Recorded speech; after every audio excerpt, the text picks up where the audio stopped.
Start with a very light, loose oval shape for the main body of the mango, slightly tilted on its side.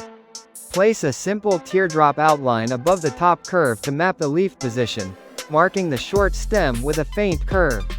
Keep these foundation lines faint so they are easy to refine. Refine the irregular contours of the fruit and define the outline of the leaf.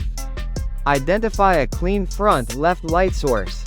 Start hatching with an HB pencil on the shaded, right and bottom, side using fine, curved strokes that follow the form of the fruit. Preserve a prominent highlight area on the top left untouched. Maintain a clean, crisp area of paper for a distinct highlight.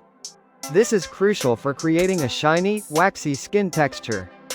Switch to a softer pencil, e.g., 2B or 4B, to deepen the values. Gradually build darker tones using layered hatching, concentrating shadows on the far right in the base. This established volume. Apply lighter, even hatching to the leaf, carefully drawing the detailed network of veins to match the reference. Add realistic texture to the stem. Draw a soft, diffuse ground shadow directly beneath the mango to give it weight and place it in a physical space. Re-examine all contrasts and gradients for a realistic finish. Practicing smooth blending will help perfect the texture.